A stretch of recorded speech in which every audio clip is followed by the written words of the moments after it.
Sam, thank you so much for jumping on. You're all the way over in San Diego. I was just saying how weird it is that I'm in your hometown and you're all the way over in San Diego with the time difference there. But how have you been? What have you been getting up to recently? Yeah, thanks for having me on. It's been obviously a different 12 months for the whole world. So we've very much been. I was in Australia actually in February of 2020 with my wife. She had a World Cup in Shepparton in Victoria, and basically since we got home from that, the whole world stopped.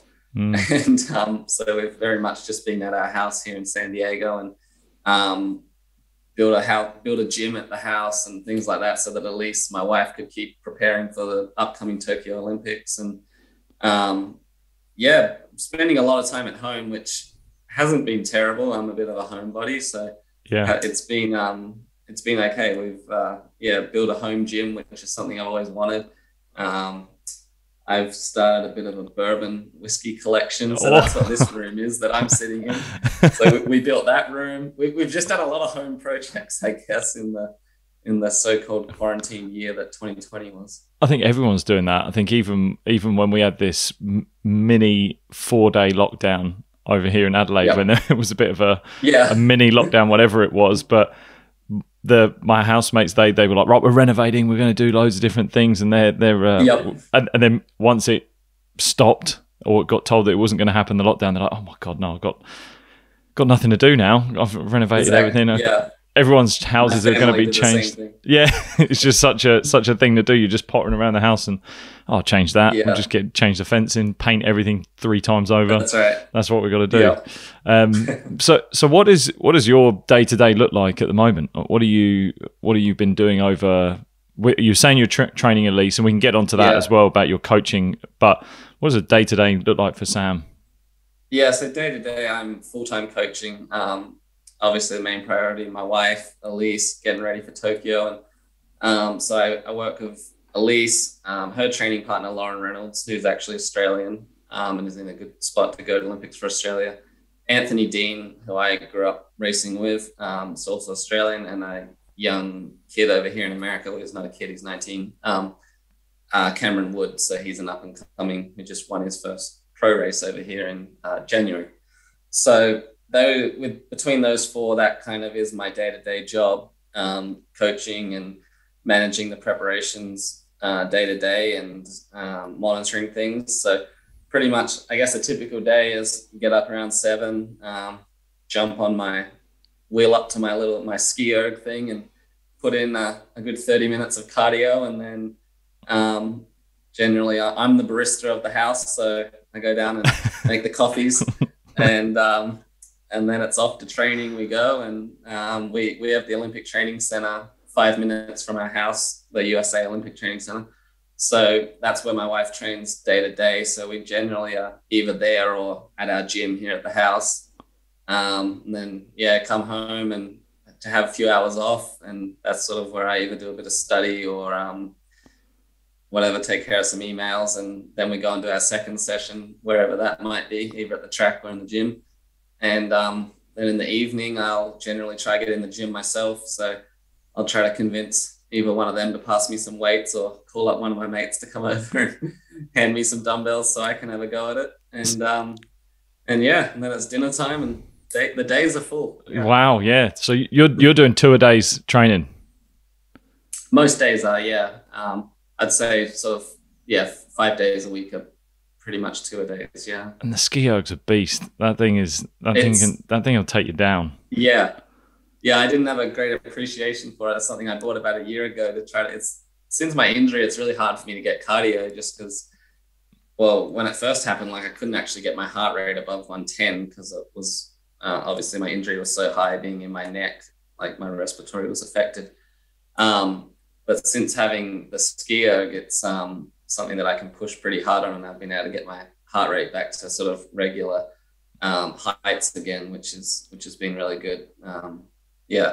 So that's been a good workout for me. It's just simple. I can roll up to it and get into it. It's probably a little different to how the average person would use it. You know, they can use their legs a bit more. It's a full body workout. For me, it's just a complete tricep and lat blowout. Yeah, you're taking them down. That's I could imagine that. That's I'm trying to throw as much as I can into those things when you're on them, and and even when you see people that use them on a lot of CrossFitters use them as well, and they're really smashing it, and they if anyone's ever not done one, jump on a ski erg and you'll thank us later. Yeah, exactly.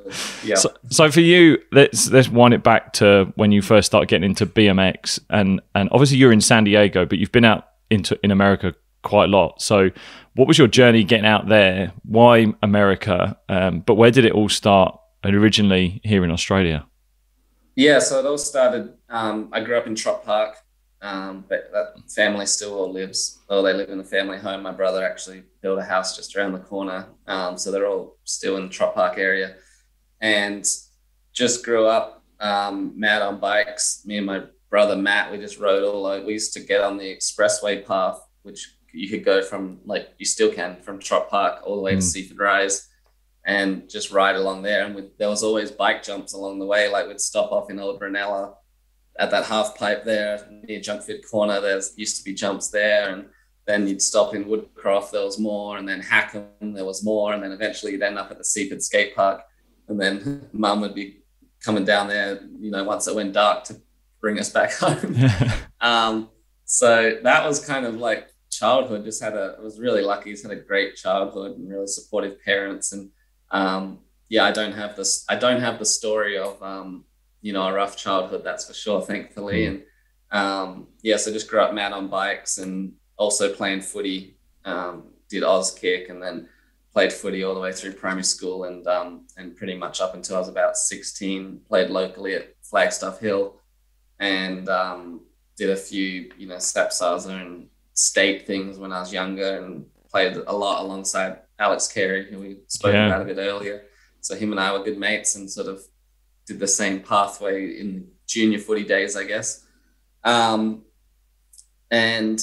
guess that was my childhood. And it was probably pretty early on, around 8 years old. I had told my parents I wanted to get to America and race BMX professionally. And that was sort of my dream. And I think I just had this burning desire to not work a real job. And BMX just seemed like a path that I could take and kind of direct. It was all up to, it was an individual sport. So, you know, I wasn't relying on selection or anything like that. It wasn't, you know, that I loved footy, but it was obviously, it's a team sport. And in those younger years, there's half the team's serious, half the team's, you know, just out there having a kick, and which is good as well. But for me, I was pretty competitive and serious, and I wanted to win everything I did. And so BMX allowed me to probably achieve more younger.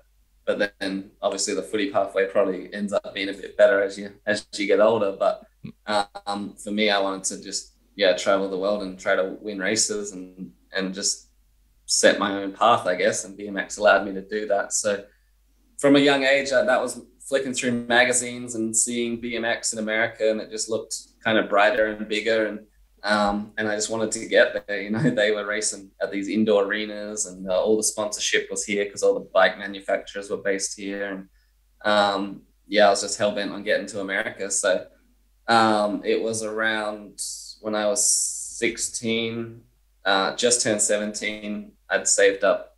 I had won my first junior world title in China, and after that, Mum and Dad were kind of like, "Well, if you save up enough cash to get a plane ticket, you know, we'll support you and let you go over there and do the last 3 months of the season."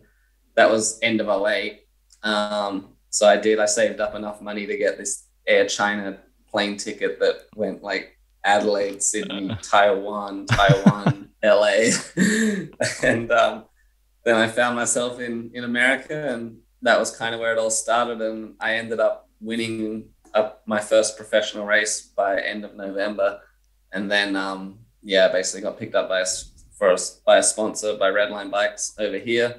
And I think, and then Mum and Dad quickly realized that 3 month trip turned into 10 years later, never coming home. Wow. That's so you did that trip on your own. You went out on your own, and yeah. And you were how still old at that age? So I was 17, just turned 17. Wow. Just flying over the other side of the world, just mad, going on this I didn't journey. think anything of it back then. Looking back at it now, you know, I meet 17-year-olds and I'm like, man, how did I do that at that age, you know? And like, but I was fortunate in that I was never in a position where, you know, mum and dad were never going to just leave me stranded on the streets of LA. But so I always had that kind of that lifeline to call home. But for the most part, it was kind of, they gave me the freedom to find my way, and pretty appreciative of that now. And looking back, it was a big thing for them to set their 17-year-old son free and go to America and just figure it out. In many respects. So, yeah. So what was it that really ignited that fire in BMX over everything else? What was it that drew you to BMX compared to everything else? Well, I think early on, bikes were just something that was like our form of transportation around the neighborhood, and then we loved motocross, but mum and dad didn't really want to get us motorbikes, so that was like kind of the next best thing, I guess. And then once we went and started racing, it was just the competitive side of it. I just was drawn to that, like head-to-head competition, and it was, you know, me versus you, and we had, you know, you can create your own destiny with it, you know, you win that race. And then BMX is very much it's pretty open in the respect, you know, you can just sign up and go to the world championships and try your luck and try and become world champion. So that's pretty, it's getting a little more, you know, with the Olympics now, there's a lot more of a qualification process. But back then, you know, as a 10-year-old, you could be world champion. And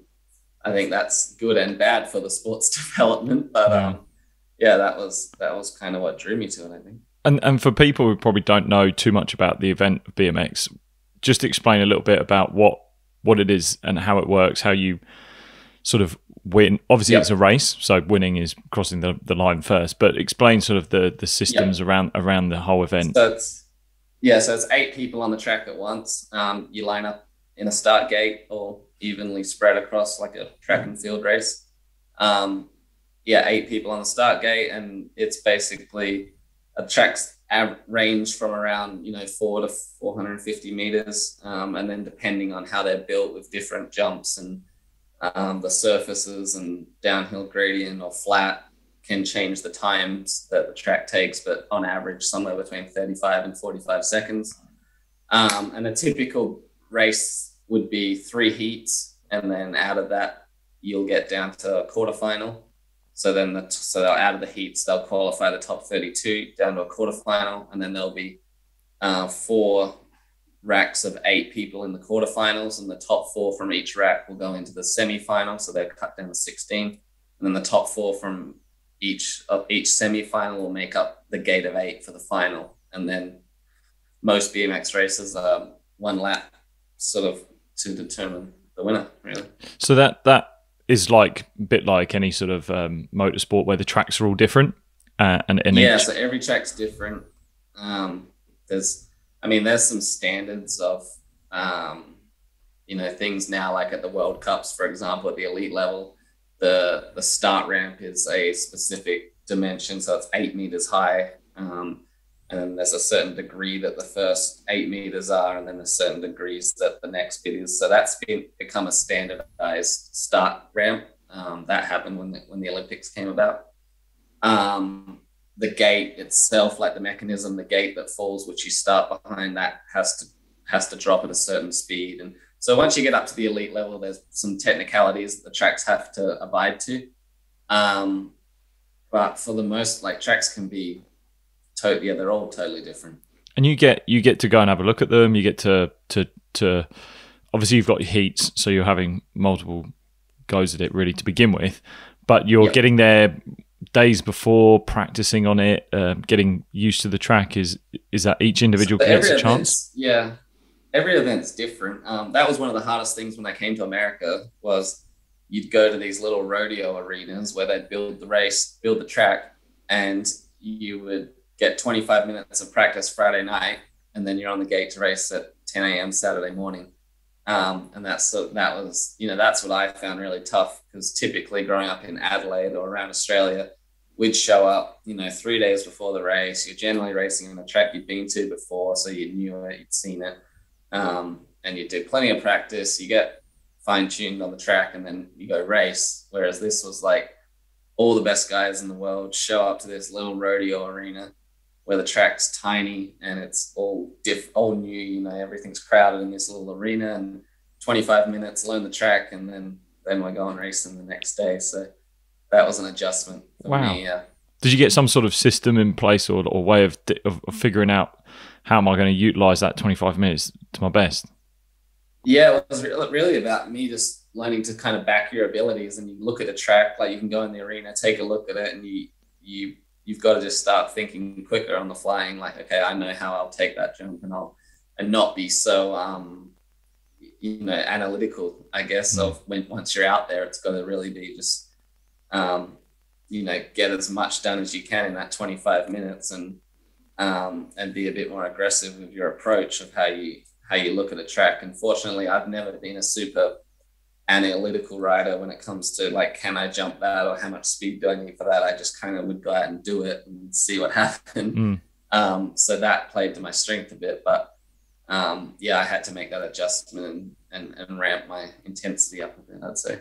So as for what the attributes of a BMX rider, what do you believe makes a great BMX rider? What made you so great? Is it the mental, the physical, the I don't know, the emotional capacity for it? What is it that makes a great BMX rider? Yeah, I think it's having a lot of understanding of yourself and your abilities, because at the end of the day, like all sports, you're vulnerable. You go up to a start ramp, you go out onto a football field, whatever sport it is, you're very vulnerable in that moment. You're one mistake away from being judged, you're one mistake away from losing. So I think it's being comfortable in those vulnerable states, and having an ability to assess your own abilities and an understanding of what your processes are and how you execute your best effort. And that's the hardest. Under pressure is the hardest time to do that. So I was fortunate, I think, in the respect that I was raised, my mom grew up on a farm. She was a school teacher, so she's very process-driven individual and kind of drilled that into me at a young age. So I was very like step by step, and took every day that I did. I've got training diaries from 2006. Every day of my professional career, I have written in a diary with goals and ticks and crosses, and it's kind of analyzed everything from that perspective pretty in depth, and built a really good understanding of what made me get the best out of myself. So I think that's a huge part of it. And then on the physical side, it's a very explosive sport. So, anyone that's, type 2 dominant with those sort of, fast twitch fibers is obviously at an advantage. But all that's, those kind of traits are trainable. And so I guess we train in the difference, I guess, from BMX from other cycling disciplines is that we spend a lot of time at really high cadences. Like pretty much after the first 10 meters, we're up between 150 and 200 RPM. So it's, you have to be really good at having power at those higher cadences, I guess. And that's different from track cycling, where it's, it's a lot more grunt, lower cadences, and a lot more of a strength aspect to it. So, it's like any sport. You can look at it and say it's very simple. Be good on your bike and get to the front of the race and win, or you can really break it down and complicate it more. Because it's tight. Like there's you're all bunched together. Like it's really it is really packed. Even though there's 8 of you. Yeah. So what is there? Is there a certain type of build that gets a better advantage in that situation, or is it purely like get out the gate, get through the front as quick as you can? Yeah, I mean, that's an ongoing debate. Some people say like tall people are more advantaged around the track because, if the jumps are deeper, they can kind of get their bike in and out of them deeper jumps a lot better and can stretch the longer legs and be able to manual through the jumps better. But then, a shorter, more explosive person maybe gets out the start better. So I don't know if there's an optimal build, but it's really, the explosivity part of it, getting to turn one is a big portion of the race. So if you're someone that has a good gate starting technique and you have those explosive abilities and, really powerful on a bike. I mean, the top guys are pushing up around 2,500 watts on a bike. So they're probably some of the most powerful cyclists in the world. Yeah, wow. So it's a very explosive sport. Well, I didn't know those sort of numbers were existing for a BMX rider. That's insane. Those are high numbers. Yeah, it's pretty crazy. So you personally, you had success pretty early, and you were pretty good. You're very good, and then you're getting yourself to the Olympics. Talk us through your experience of the London 2012 Olympics. What was it like getting there? Yeah, it was. So I was sort of coming into the fold, I guess, of elite BMX right around Beijing, but at the time there was a rule that you couldn't go unless you were 18. So I was still 17 then, so I wasn't old enough to go. So yeah, my eyes were pretty firmly set on London, and I had a pretty quick rise through those next 4 years. And going into London, I was the world champion, and just getting there was it. The experience was I don't know. It's a hard one to re-explain, because looking back at it now, obviously it worked out well. I got a silver medal, and it's very fond memories. But those first few days of competition, like I struggled a lot just on that. You get there, and in the lead up I was all fine, and kind of going through my paces and was had a great preparation, and then you get there and you realize that stage, and you put on the Australian tracksuit, and you realize that it's so much bigger than yourself. And for me at 20 years of age, that it got to me a little bit. And normally those things typically didn't at world championships and other events, but that one did a bit. And just London did such a good job of the Olympics compared to the other one I went to in Rio. Like, London was just obviously a huge sporting country, similar to Australia, and very passionate about sport and competition, and they just did such a great job with the whole facility. And BMX was like right in the middle of the village. We rode our bikes, you could walk to the BMX race from the village, and it was just looking back now, it's like all fun memories. Like, it was an amazing experience, and probably one of the best experiences of my life. But I remember there was days there in the village, like, where it was when I came into my room, I had like 3 big duffel bags full of handwritten letters from kids at primary schools in Australia. And just like, I started reading through all of them, and it was amazing. Like, I couldn't believe that all these kids had taken the time to, send these encouraging messages. But it definitely made me go like, wow, this is different. Like, this isn't the world championships. This means a lot more to a lot of people. So it's obviously getting exciting with the Olympics coming up later on this year. And what did you learn? Did you go into Rio differently? Did that experience change something for you? Yeah, it did. But I think if anything, I just went in more aware of it. And I would say I handled it all a lot better in Rio, but consequently came out with a worse result. So it's just the ebbs and flows of sport, and BMX especially. It's like, you got to be in the right place at the exact right time. It's 40 seconds where your kind of destiny of 4 years of work is decided. And but I would say, I think that's one of the biggest things I preach, is just acknowledging all those what ifs, and acknowledging all the potential distractions, and just being ready for them, and not trying to create the ultimate perfect scenario, because it's just not practical in most settings.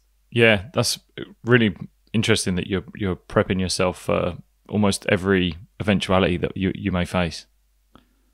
Yeah, that was a big part of my prep with my sports psych, who I'd actually worked with in London and was still working with by Rio. And it was really, for us, it was about acknowledging, like, putting them down on paper, all actually going in depth and thinking about kind of all the things that could go wrong, I guess, and all the things that could be distractions, and acknowledging them, and coming up with coping strategies for them when they did arise. Yeah. Wow. Yeah. So if you don't mind moving on to the accident, and Yep. what was the lead up to that? What was going on, and sort of in the days leading up to it, and on the day itself? Yeah, so my accident actually happened it was about exactly 3 weeks after the Rio Olympics. And I'd gone into Rio in really good shape, and was actually the favorite to win the race, and qualified first for the final. Found myself was in lane 1, got a great start, and just made a little mistake on the first jump where I just left my back wheel down a little too long, and ended up coming up a hair short on the jump. And that's kind of all it takes in BMX to lose your momentum down that first straight. And then it's the downhill track, and kind of just couldn't really make the passes I needed to make from there. And it was a pretty of a disappointing blow for me at the time. And right after the Olympics, I actually torn my ACL in March leading into Rio. So I knew that, Rio that was kind of the one thing that I felt, and I felt a lot of external pressure as well, in that everyone was sort of saying to me for the 4 years after London was like, if you just get gold, like you'll be the greatest of all time, like your career will be complete. And it was sort of that one thing that I felt was missing in my career. And knowing that I was going to have to get my knee fixed after Rio, it was like, and I was sort of getting towards my late 20s. I knew that was kind of crunch time for me. And I felt like I went in the best shape of my life. And you never know when you're going to get that opportunity again to show up in Olympics in that kind of shape and have everything go that right until the last hurdle. So it was pretty disappointing. And right before my race, my fiance at the time, Elise, had just won a silver medal. So, I mean, after the race, I had my little moment of disappointment, but you try to pick yourself up pretty quick and be there for her and celebrate her medal, because it's an amazing achievement, and something she was there for me 4 years earlier when I'd won my medal. And anyway, I guess after the Olympics, I just didn't really probably take the time that I needed to deal with that loss, both physically and mentally. And I was back at a race in Kentucky 3 weeks after the Olympics, and actually consequently made the exact same mistake at that race. And then from there, I really just kind of spiraled a little bit out of control, I'd say, not in a bad way, but from a training standpoint, in that I just buried my head in the sand and felt like I was just chasing that next win to make up for Rio. And after that race in Kentucky, I was supposed to go back to Minnesota with my fiance Elise for a charity event and celebration deal for her medal. And I changed my flight, went back to San Diego, and was just kind of like head in the sand, got to keep training, win the next race. And it was that next weekend that my accident happened. It was a Saturday, September 10th of 2016, and just went to the track here, the track that I trained at every day for the past 6 years, just a routine warm up, and I used to always go through the rhythm section, which was like a bunch of little jumps in a row, and I'd always go through them on my back wheel in my warm up, and it was just kind of like signify to me like that I was warmed up and ready to go. And it was in that warm up that I just came in a little quicker than normal and felt myself flipping off the back of my bike, and probably just tried to overcorrect a bit too much, and I actually went up into the air and half into a backflip and came down, landed straight on the top of my head, and I was basically instantly paralyzed. And thankfully I didn't get any sort of head injury or concussion, but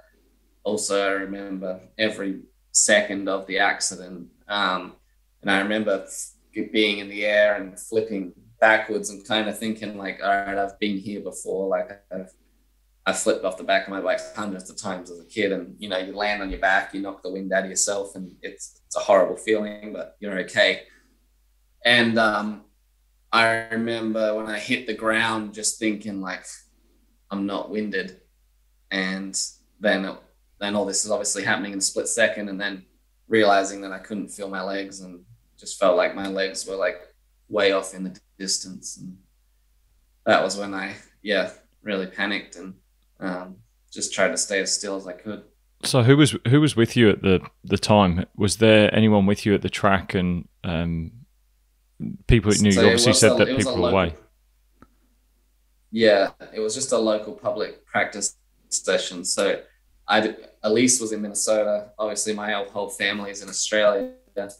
So I mean, I was at the track by myself, but yeah, there were people there, other people. And there was one rider that was down there, and she looked at me, and I was like screaming, I can't feel my legs. And she obviously waved for help. And one of the guys that came down, luckily he was actually an EMT, and he kind of knew right away and kept me really still. And they obviously called for an ambulance and did all that kind of stuff. And while we were waiting, he kept running through all these checks, and he started at my toes, like squeezing my toes. Can you feel this? And no. And he'd go the whole way up my body, and he got to my chest, and he had his hands like on my chest, and I could see his hand there, and he's like, can you feel this? And I couldn't feel his hand, and I could see his hand was right there, but it felt like his hand was like 2 feet off of my chest. It just felt like my whole body was in this wetsuit full of water, is the best way I can describe it. And the first time he ran through the checks, he went down my arms, and he asked if I could squeeze his hand. And I really gingerly like squeezed his hand the first time he did the check. And then he kept doing the checks. And the second time he went through the check, he got to my hands, and I couldn't squeeze his hand. And that was, when real panic sort of set in for me, because basically the lights were out from my neck down. That must have been, I can't imagine how terrifying that whole instant experience was, especially not to have essentially people you really knew around you. So when... go on. Sorry. Yeah, I'd say it got scary and scary as the paramedics got there, and then they didn't really even run any checks. They kind of, I think, knew what the situation was, and it was just about getting me out of there as quick as possible. And they didn't feel like they could drive the ambulance out of there safely because I was in such a fragile state. Obviously, they knew that my spine had broken and was pinching they knew that there was some damage to my spinal cord because of the paralysis. So they didn't, but at this point I didn't know anything, and I wasn't in any pain. I was just motionless. And at that point I was strapped so tight to a backboard, like even if I wanted to try to like start moving things, or the advice was to be very still. And I was so strapped so tight, there wasn't any chance that I was going to be trying to move anything. And they put me in the back of an ambulance, and basically said they were going to wait for a helicopter. And then a helicopter arrived and was shoved in the back of that and flown to the hospital. And it was, a pretty scary experience. Just once I got to the hospital, like just being on that backboard and being raced through the hospital. And at that, that's when I felt really alone, because it was kind of like in that extreme emergency situation where you just feel yourself, you're just looking at the roof as you're on this backboard being raced through a hospital with a bunch of doctors around you, prodding you, and no one to really turn to. So when did you first hear the diagnosis, and what was the diagnosis? Yeah, so like I was saying, when I was being rushed through the hospital and that kind of thing, there was a younger female nurse there, and she was with her, and I made eye contact, and I could see kind of like a tear in her eye, and I said to her, "Am I dying?" And she just answered up, "We don't know. You've sustained a severe neck injury, and we need to get you stabilized as soon as possible." And whether if that was like an overreaction or not at the time, like when you don't get a yes or no answer when you're strapped on a backboard paralyzed, it's a pretty daunting place to be. And the next thing that happened was I was shoved in an MRI machine. And I mean, those are pretty daunting places at the best of times. But when you're paralyzed from the neck down, they're extremely claustrophobic and scary. And I remember the doctor still had the nerve to say, don't move for the next 45 minutes. I was like, I'm not moving. Yeah.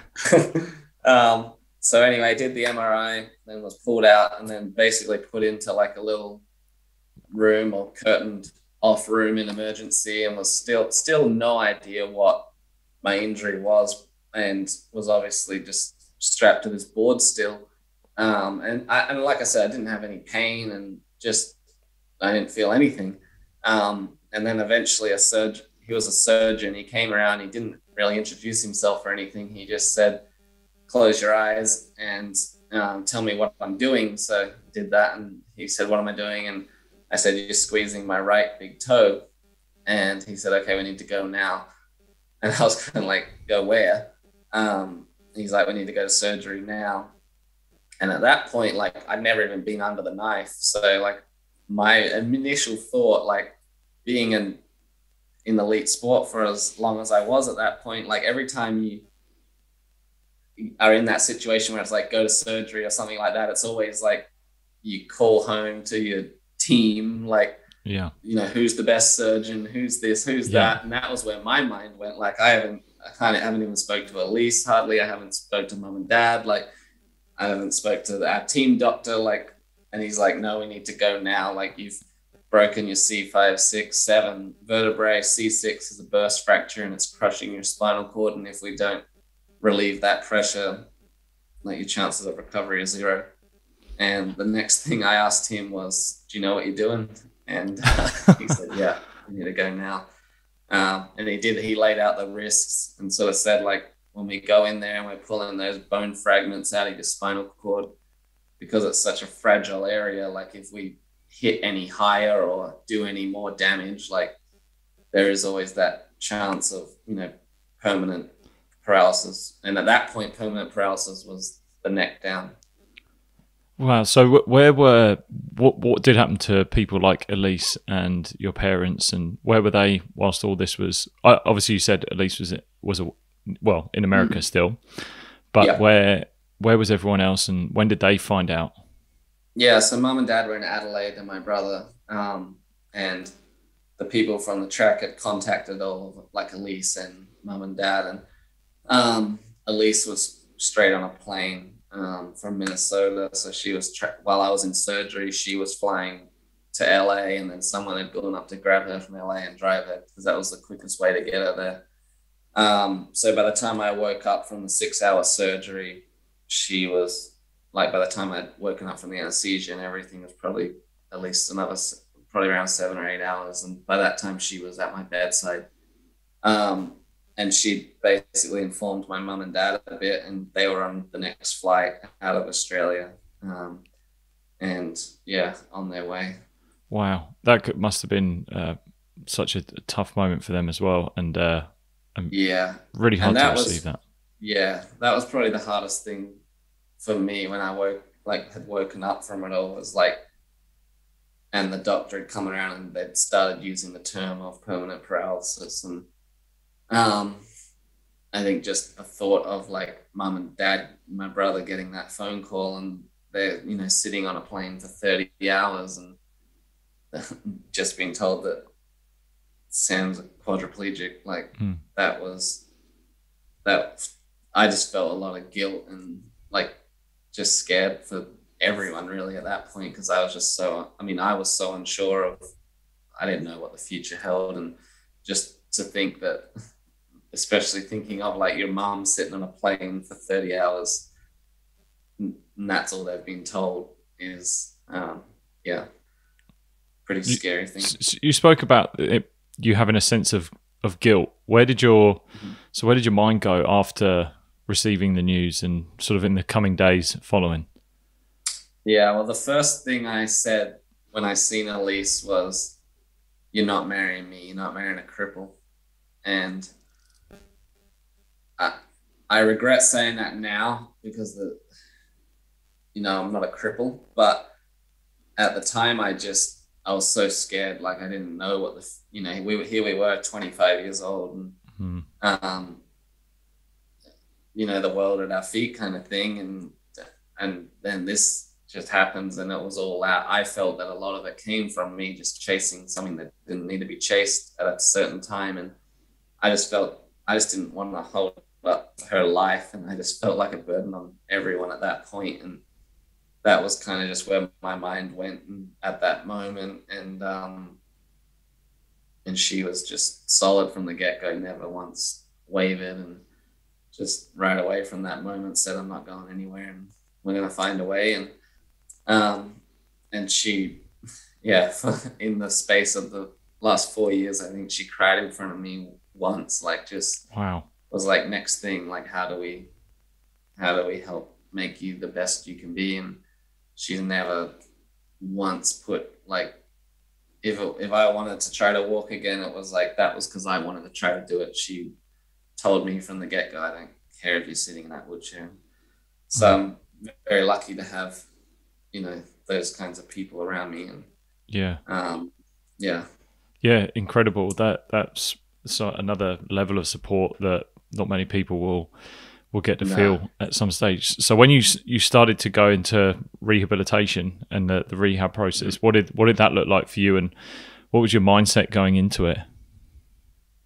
Yeah, so for the first 2 weeks, I was in basically like emergency in hospital where I was just on my back, needed help with everything. Basically, like someone was by my side every night in the hospital, and my brother was suctioning saliva out of my mouth because I didn't really have the hand function to grab the vacuum or wipe saliva off my face. And when they did the surgery, because they went in through the front of my neck, like they tied my esophagus up for 6 hours. So my throat was all swollen, like I couldn't eat. And so just the first 2 weeks were pretty bad. But even then, I think just laying on my back in hospital, not really trying to do anything and just thinking I'm recovering. At that point, when I was laying on my back for those 2 weeks, I really thought, like, once I'm stable enough to go to rehab, I'll be able to work hard enough to fix this. And it was only at around day 14 when they sat me up for the first time, and I instantly fainted and shit myself. And that was when I realized, like, the lack of hand function I had. I had no more core function. I couldn't even sit up. Like, every time I was any form of vertical, like, I would just faint. And that was kind of where I realized the task that was ahead of me and the complications that were going to come with this injury. And it wasn't just learning to walk again. And it was around that time that then I was deemed medically stable enough to be put on another medical flight and flown to what we determined as the best rehab place for me to go to for spinal cord injury, which was Craig Hospital in Colorado, in Denver. So I was flown there on like a little private plane. It was just me and my mom and 2 doctors. And yeah, it was basically another hospital, but with a spinal cord and brain injury specialty, I guess. So yeah, and then I was there for 4 months. Wow, 4 months. That's insane. So when did you what level did you have to get to be able to leave that sort of place? So I was an inpatient, which is essentially hospital, where you basically live in a hospital room and you're sort of still full-time care. I was inpatient until the beginning of December.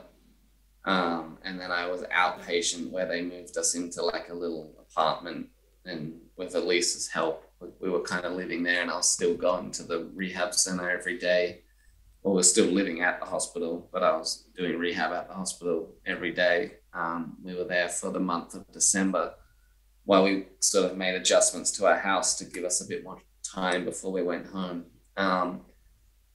And yeah, I guess the point of where I could leave inpatient to become outpatient was, it was really just about getting me medically stable, like as far as breathing, getting the neck brace off. So the neck brace came off. It was almost 3 months that was on for.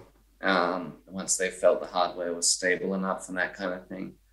And then it was teaching basically Elise and the people around me of sort of how to care for me, because it was everything from going to the bathroom, taking a shower, learning about all the things that come with spinal cord injury, from, pressure sores to, infections that you don't even know, you can't feel, and how to monitor things, and just learning how to manage all that stuff. So it was the medically stable part was one part, and then the caring and the learning, all that side of things, was the other part. So that was around the beginning of December, I guess, when we got to that point. So when you said you had the injury, and you said about the doctor touching your chest, or the paramedic touching your chest, you obviously couldn't move your arms, and you're fit guy with upper body strength that's pretty big on the upper body. What was that progression? So what did you start to regain, and how did that look after? So it was about, by the time I'd got to Craig, the hospital in Denver, I'd sort of had movement in my arms, but my hands, I didn't really have like dexterity in my fingers or anything. But I was able to move my arms. My triceps didn't function. Like I couldn't flex my tricep or like extend my arm overhead or anything. And then that just sort of slowly progressed. But even like at the end of December, when we left Denver and came home, I still wasn't I wasn't at a point where I could transfer myself into a car or into bed, or transfer myself from my wheelchair to a shower wheelchair, I just didn't have any tricep function really.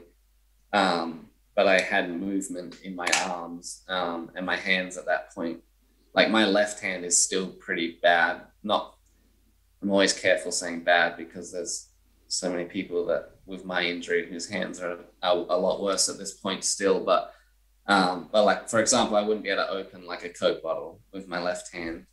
And if I do stuff in the gym, like I need a grip assistance on it, like a glove or something. And that's sort of, it's just slowly progressed over time. And it's really hard to fully remember, because it's not like, with recovery of this stuff, it's not like, October 20th, my tricep came back. Slow, and you just notice little things over time. Like I'm still now slowly getting more feeling on the inside of my arms. Like I still can't really feel temperature on the inside of my arms, but like on my forearm now, if I scratch it, like I can feel the sharpness of the scratch. But that was all numb for probably 3 years. Like, so and it's hard to keep track of like when exactly that changed, because it happens so slowly. Yeah, I imagine it's one of those things where you're just like, I've suddenly recognized I've got that now. Were there any sort of certain goals that you were setting yourself along the way? Yeah, my goal from the get-go was like, I wanted to walk again. Obviously, that was like the biggest thing for me. I felt that was like the definition of recovery from the injury, was like walking. And I mean, a big thing that comes with spinal cord injury is like you lose your bowel and bladder function, which is like the most complicated, one of the biggest complications of it. And I remember someone said to me in hospital, was like, he was in a similar situation. He's like, I'd way rather be able to take a piss by myself again than be able to walk. And I was like, nah, I'd rather walk. And I think now I would probably go the other route, because it's those things are so much more complicated. But yeah, I mean, early on for me it was walk. Like I just wanted to walk, and I felt like if I walked again, that would solve all these all my problems. And so that I went hard at that for 2 years, just trying to get some sort of function in my legs again. And I really, even though my hands were bad, like my arms moved, I didn't really even want to rehab my arms because I just felt like they were good enough. Like I wanted to stand up. I wanted to be in a position where if I went in public, people didn't see a wheelchair, you know, and because I was so insecure about that for the longest time. And just when I just thought of practicality of life, like learning to transfer onto your bed and learning to transfer into the car and pull your wheelchair into the car and all these things you have to learn to gain independence again, and learning how to, you know, cook again, and learning how to brush your teeth again and move around a house and move around the street. I was like, well, the simplest way to solve all that would be just walk again. Yeah. But it's not that easy. So anyway, I went hard at trying to get function in my legs for the first 2 years. I did rehab every day, twice a day, and tried every, you know, wacky Eastern medicine thing that we could find, and just tried everything really to try to get a flicker or a, you know, a toe to wiggle or something that showed a sign of progression in that area. And I was able to get to a point where I was able to stand at our wedding and ultimately shuffle down the aisle with the assistance of some leg braces. So I had like full length leg braces, and I was able to gain enough upper body strength that I could kind of manipulate my spasms in my hip that would kind of like flick my leg forward. So it was more or less, I guess, manipulating my spasms and tone that I had in my muscles still to kind of make that happen. But it wasn't like actual practical like function that I can use day to day. Yeah, I've seen the video of your wedding, and I think around the time you got married, the videos came out, and like Alex Carey had shared them, and it's one of the most moving videos. It's incredible. And you'd spoken about. Sorry, carry on. I was going to say, it's obviously the most special day of my life, and I think more than any, like, it was for me, but in a way it was like for so many other people in that room that day, of just to show that, I don't know, it's just like almost an appreciation thing. And just to show that no matter what, like Elise and I were going to find a way in life from that point forward. And had Elise been a part of that process of trying to get you down the aisle? Absolutely, every day. I mean, wow. Practicing in the backyard every day, like for the year leading up to it, and many days where it just didn't even seem possible. And she, like I said earlier, from the get-go, she was very much like, she didn't care if we got married and I sat in the wheelchair, and she was perfectly content with that side of me. But it was, I just wanted to be at that point. And if we were to get married today, I don't know if I would stand up. I think I'm at a point now where I've got myself to a point where I'm confident and happy enough in myself. But at that point, I felt that I wanted, that was the wedding that we were looking forward to before this happened. And I just wanted her to have pictures of us standing together. And I think it was very much for me to like signify to her that whatever it is, we'll work through it and find a way. Yeah, like I said, it's one of the most moving scenes to see that. You spoke about your insecurities of when you probably first got into a wheelchair and your situation. Was there a turning point for that for you? Was there a moment when you just started to accept it and go, this is Sam now for the moment? Yeah, probably the biggest turning point was about 7 months after the injury. It was around April of 2017. And my brother had been living here in San Diego with us and his wife. And my mum was back and forth as well, basically from January. And my dad and I'd just been hell-bent on recovery. Like, it was every day was just stay in the house and do rehab. And when I wasn't doing rehab, it was like lay in bed and visualize and try to make a movement or do something. And I didn't want to leave the house. I didn't have much self-confidence, and I didn't really want to be seen with Elise in public because I just felt like everyone was looking like, I just felt like people were looking at her like, oh, poor her, she's with him, or like, why is he with her? And because at that point, I had to be pushed up hills. I wasn't strong enough to push myself around most places, and just didn't really know how to deal with that at that point. And it was around April that my brother was pretty adamant for me to get out the house and sort of keep working at this goal of wanting to recover. But he was always very much pushing me in the direction of like, you can still do so much, and like you can still be independent, and you can still create a life for yourself, and like you're not useless, basically. And he'd had not really any experience of spinal cord injury, but he just picked it up from the get-go and was like, started just researching stuff and reaching out to people. And right away, he just was like trying to get me out the house, trying to get me to the gym, trying to get me to start driving, trying to get me to find a way, like push forward, like make your own way, like don't just get stuck in this rut of like it's walk or nothing.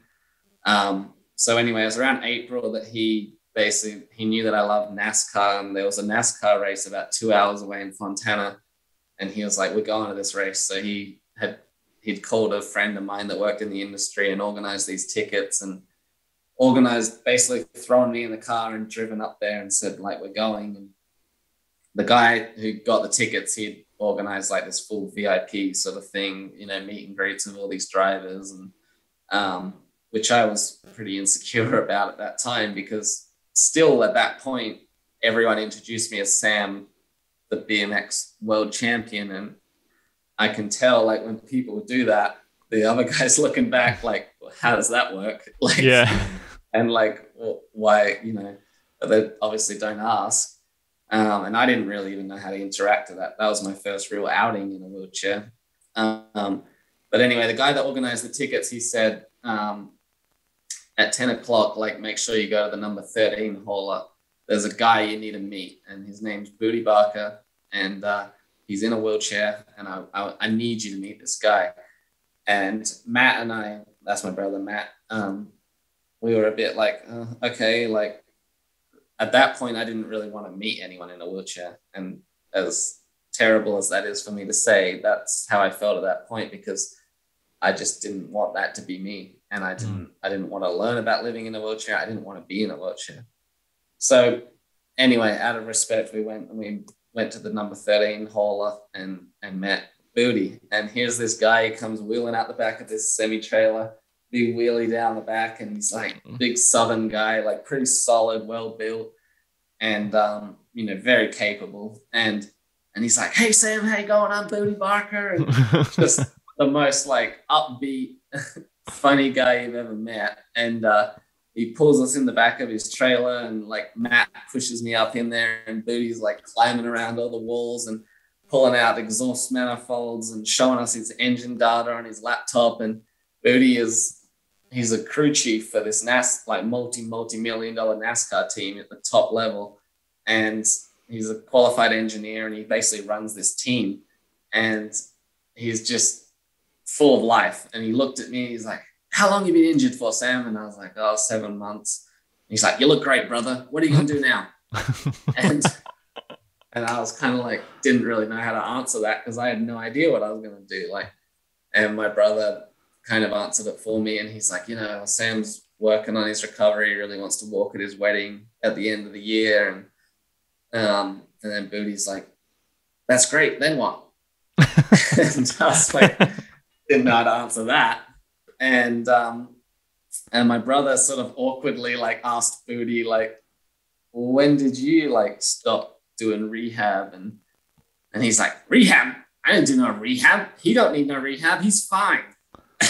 He was basically like, amazing. He said they said if he could put his shoes on and get in and out of his wheelchair, he could leave the hospital. And he said he did that in a month and got out of there and got his engineering degree and got on with it. And And for us, like, until that point, everyone that had spoke to us was like, you know, if you drive a car, you know, you're gonna have to have a minivan, it's gonna have to have a ramp, and you know, when you travel, you're gonna have to go to the airport this much earlier, and you have to call the hotel and make sure it's got this and got that, and just everything had like a limitation on it, and everything just seemed too hard, kind of thing.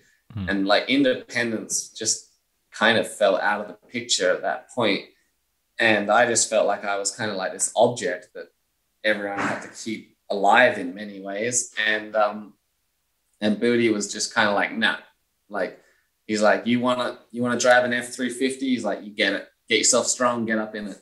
And wow. It was just, he was just so, you know, lived his own life, was very independent. I mean, he traveled 36 weekends a year to these NASCAR events and telling us he drives an F-350 and how high his bed is and stays in normal hotels and just does what he wants. And then he's like, do you work out? And I was like, I used to love going to the gym, but no, not really anymore, like, obviously.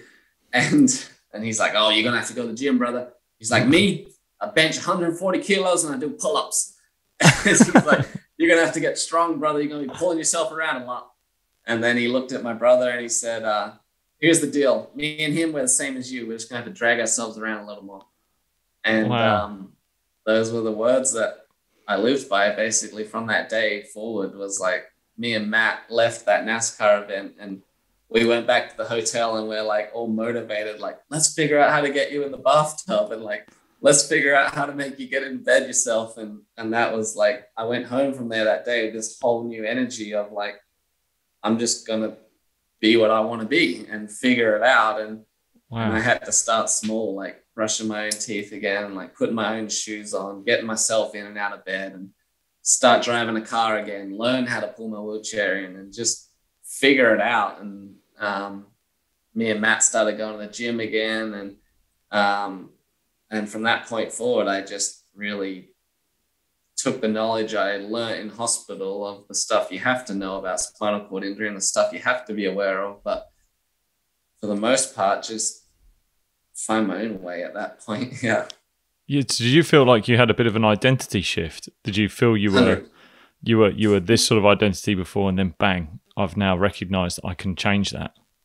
Yeah, and it really took meeting someone in a similar situation for me to recognize that and see that it's possible and in many respects. And that's, I think, my biggest goal in many ways now is trying to be that person for others that unfortunately get put in this situation. And I hate getting the phone call or the message, but just helping them realize there's so much life to live still. And, you know, it's really, a lot of my public speaking is geared around embracing the struggle. And that's life for everyone. You know, we all have our own little individual struggles, and it's really just about learning to embrace them and enjoy the challenge of overcoming them. And I always tell the story of the first time I dressed myself. Like, it took me 35 minutes, and by the time I was done, I just laid back down in the bed and went to sleep because I was exhausted. But it gradually got better and better and better. And the learning curve of that sucks, because I mean, you get to 25 years of age and you're relearning how to dress yourself, and you're relearning how to brush your teeth, drive a car, you know, do all this mundane stuff that is really hard to get motivated to do at that point of your life, let alone when I hear of like a 15-year-old or something that's going to high school still and has to go through that. It breaks my heart, but I feel like my obligation to try to, you know, help steer them in a motivated direction to be the best version of themselves still. Yeah, well, it feels like there's this, and anyone in the world feels like they can label themselves a certain person or a certain way or certain attributes. But what's sort of speaking out from your story is that you were able to, yes, you had probably labeled yourself a certain type in one scenario, then there was an accident that happens, you label yourself again, and now you've changed that again. And recognizing no matter what you feel you are, there's always the ability to change it. You can always change that. 100%. Yeah. And I think that was big. Like, when I was in hospital, it was always like, oh, this is Sam. He's a C6 incomplete quadriplegic. And I remember like really early on, Elise was like, no, you just, I'm not cool. I'm not saying that. Like you're Sam. And, yeah. And for us from the get-go, it was never like, we didn't use those labels, because if you would tell me that Booty was a C6 quadriplegic, there's no way you would ever know that. Like you talk to him for 5 minutes and you forget he's in a wheelchair. And I think that's so big to, you know, express that and not put labels on people. And obviously in the medical field, you have to have those things at first, but it's very important once you get out there to branch out and make your own path with it. I'd heard you talk about how you took responsibility for your recovery and for yourself at one stage. Can you talk a little bit more about how was there like a little bit of a penny dropping? Was it that encounter with Booty and taking that responsibility for your own self? That's quite a stoic thing to say as well. Like it's a very stern way of thinking. Yeah, I mean, prior to that, like I said earlier, it was like the biggest thing was independence. Like when you're 25 years old and you go from trying to win an Olympic gold medal to having someone shower you, they're worlds apart. And so for me, the biggest thing was like, I can't live my life being cared for by others. Like I can't, that for me, I just couldn't handle that. And at first I thought the only way to achieve that was to walk again, to be vertical. And that was the only way I was going to be able to be in that situation. But then meeting Booty, it kind of was a shift there. And that was that was a tipping point for me, in that I realized I could take responsibility for my own actions going forward, and I could create the person I wanted to be. Because like I said, there were so many like rules and limitations on what I could do because I was a C6 quadriplegic. So like there was just norms that went with that. Like, all right, you're a C6 quadriplegic, like therefore you won't be able to do this, and this, and you will have to drive this car and you'll need this bed. And that's just what C6 quadriplegics have to have. And then I met Booty, and it's like, well, he's C6 quadriplegic and he's not doing any of that.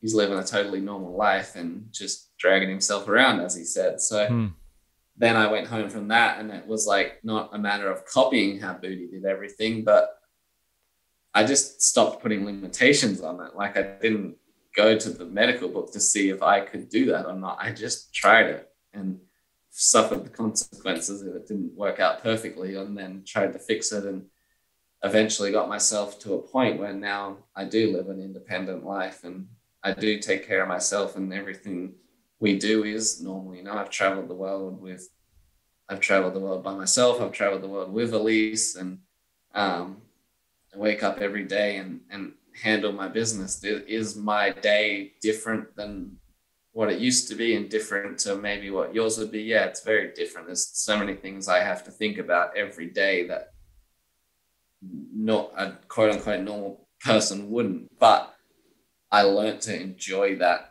challenge of that. And I think my sporting background gave me the ability to be organized enough and to appreciate the step-by-step and the process to do that every day. I mean, if I have to wake up 2 hours earlier than someone else to be ready at the same time, I just do it without talking about it, because I want to be seen as normal. I don't want to be seen or treated as different. And if I don't want to be treated as different, then I have to give and I have to show the example that I'm not different. You know, I can't be cruising around complaining and you know, playing the woo me card. You know, I just have to get on with it and embrace that challenge every day. And that's sort of, and then I got a real kick and a real motivation out of doing that as time went on. And I end my days sometimes and look back like, wow, 3 years ago, to think I just did all that in a day, and that wouldn't have even been on my radar 3 years ago. And I get a real sense of pride out of that to do it again the next day. Yeah, that embracing the struggle, what you said, I think that's such a key point for a load of people, especially in the world we live in the last year. People are having struggles. Mm-hmm. Your struggle is by far a huge extreme, but there are people that have massively faced struggles, whether that's financial, health, anything throughout this last year, whilst the pandemic's going on.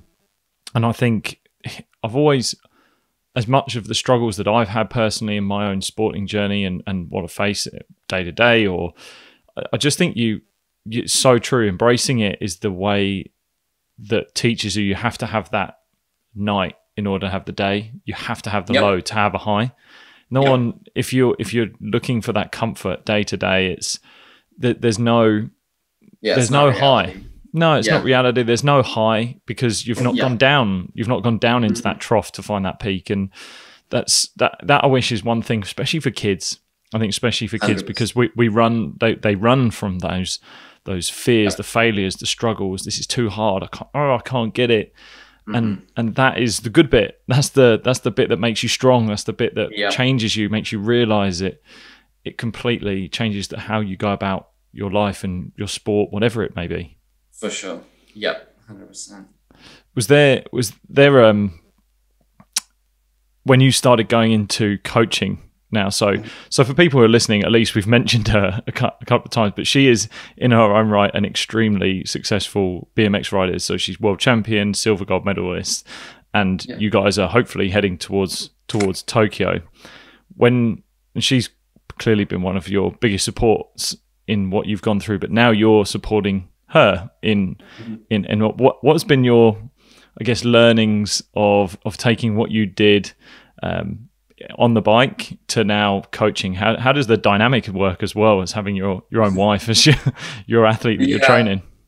It works really well, I think, just from the perspective of like, I'm not a drill sergeant in that she wants to be doing this, and it's something that we just decided. Obviously she went through her own struggle with it as well. Like, is it worth me doing this still? And like, look at what this did to you. And it really took me, I think, having that conversation with her in those early days in hospital was like, no, this BMX didn't do this to me. This was an accident. And, you're still so good at this.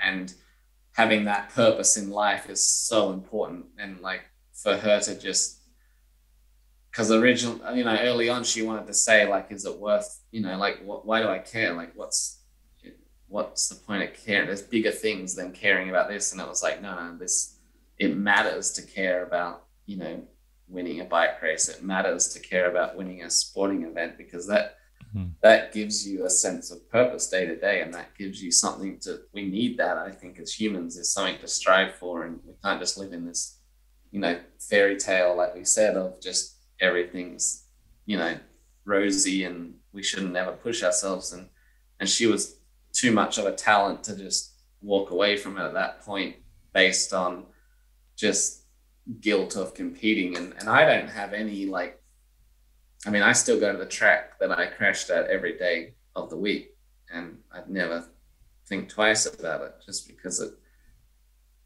it was circumstantial. It wasn't like that track did that to me, or it wasn't like the sport did that to me. It was an accident. And I just, it's that competitive side of coaching that's kept me going. I needed something still. That competitive streak, that's still in me. Like, that didn't die when I got hurt. So I need something to fuel that with still. And so if she wanted to keep racing, there's no one out there that wants her to do better than I do. And fortunately, I had somewhat of a skill set in that area to help her. And whatever I didn't know, I was going to study and learn and try to just make her preparation the best it could be. And we just started getting after it, and she had more and more success. And it's just been a really fun little journey for the two of us. And it's not, like I said, I don't know, on paper, it sounds really tough, like husband-wife coaching, but it's really quite flawless and easy, I think, because for us, it's, we're just embarking on a journey that there's so much upside no matter the result, because we're learning to just work on something together that is just fun, and we're learning about each other, and we're learning that later in life, we're going to have a skill set to attack anything that we want to. I think from the experiences we're creating that we don't even probably know we're creating. Yeah, how are things looking for Tokyo? Yeah, really good. So Elise is the current world champion. She's won the last 2 World Cups before this whole COVID thing happened. And yeah, just training her butt off and doing really well. And fortunate to have, some good people in our corner helping us. And she's got a lot of great sponsors behind her. And she's just, getting better and better every day. She turned 30 this year. And I think she's riding better than she ever has. And she just, I've never seen an athlete in our sport, especially, and I'd question any sport that puts as much into it as she does, and just has I always tell her that she's battle tested, because she's just been through so much in the last 8 years. She lost her mum to cancer in 2014, and then has had her own challenges with injuries and ups and downs, and she gets on the gate every week and just is so in tune with her own body and her own mind, and is able to just find a way in some of the toughest of situations. And one thing that stands out is a couple of years ago she was going for the USA BMX Pro title, and the day before the event, I had a coffee between my legs, and when I was pushing around, and I didn't realize how hot it was. And when we got home that night to the hotel, and I took my jeans off, and I had like 3rd-degree burns on the inside of my leg, and I didn't obviously even know it because I couldn't feel it. And so it was Thanksgiving in America, so like no emergency rooms, or really, like, obviously the hospital was open, but no, like, couldn't get a hold of any doctors or chemists or anything. And she was basically up all night driving around town trying to get me stuff so that we could treat these burns without going to the hospital at that point.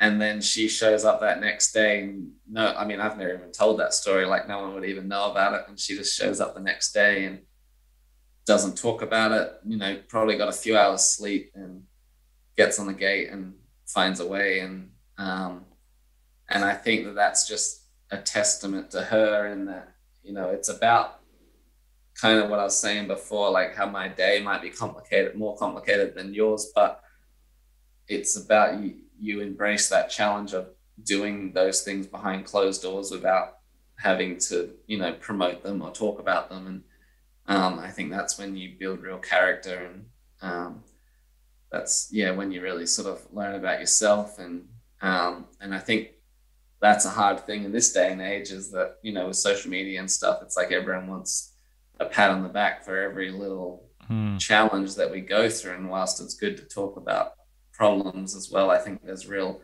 strength in handling yourself behind closed doors. And there's just certain things that we all should just do as good people, and we should just do because they're the right thing to do, and you don't need a pat on the back. You just do it because it's the right thing to do, and you know that will lead to the ultimate success.